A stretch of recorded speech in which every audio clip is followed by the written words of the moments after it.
What's going on, everybody? It's Q from RetroQ Gaming here, and we are going to talk today about variety. The variety, they say, is the spice of life, but because of all the different genres, the different gameplay styles, the different mechanics, the different publishers, the different developers, the different everything out there, not everything is going to appeal to everyone.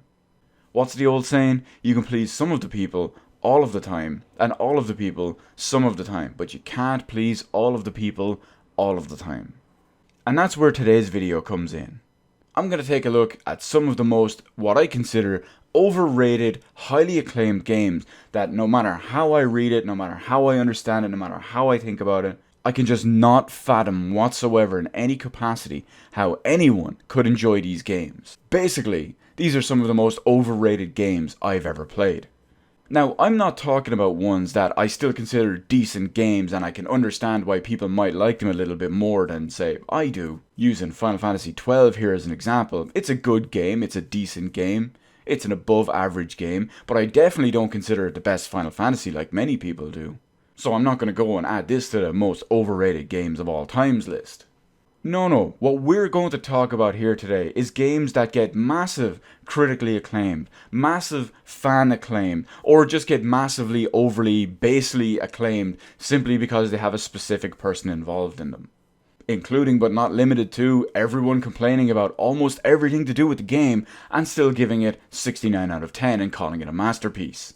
So some perfect examples I want to use on games that I consider extremely overrated include the likes of these. BioShock Infinite. Now, I love BioShock 1, it was one of the greatest games of the year when it first came out, and it holds up really well over all this time.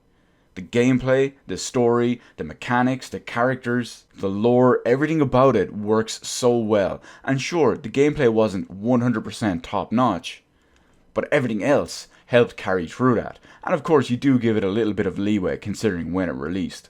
But BioShock Infinite, that is absolutely not the case. It still used the old tired gameplay that hadn't aged well at that point. And it put it in a new scenario, a new setting, and a new story that were all, well, frankly, just completely awful. There were so many glaring plot holes and so many poorly written characters in that game, including the main ones, that it just absolutely blows my mind and could not carry the gameplay in the old school fashion regard. The gameplay is pretty poor in that sense. The mechanics, the gunplay, everything about it just feels dated. It even did in 2013 when it released. But everyone always praises the writing and the story and the narrative in that game, and I have absolutely no idea why. Now, I've played through BioShock Infinite several times, and I've played through all the major story-based DLCs several times.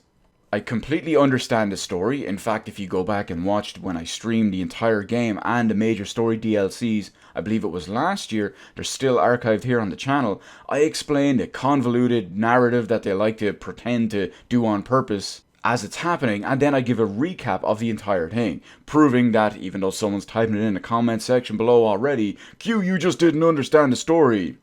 No, I did, it's just a bad story and it's poorly written. But moving along, the next one is kind of a double whammy because we have MGS4 and MGS5. Now, frankly, MGS4 is a much worse offender than MGS5 because MGS5 does have one or two redeeming qualities and redeeming features in it.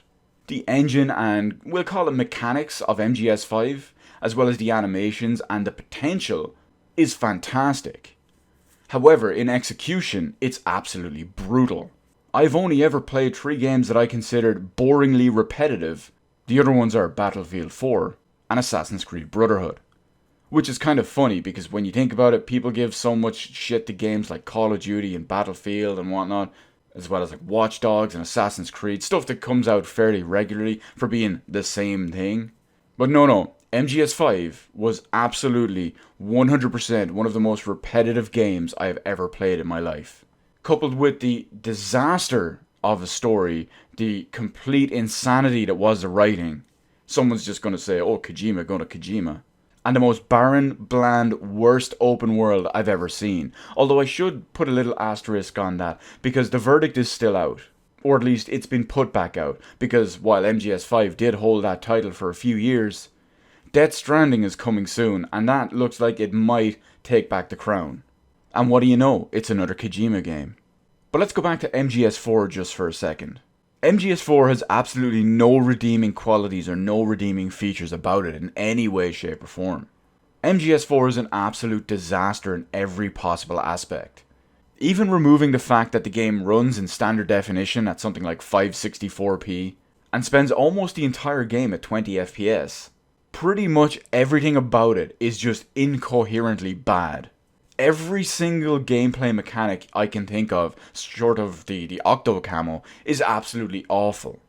The levels, the story design, the gameplay, even the characters just feel completely removed from anything in the past related to it. Every single thing about MGS4 is just an absolute disaster.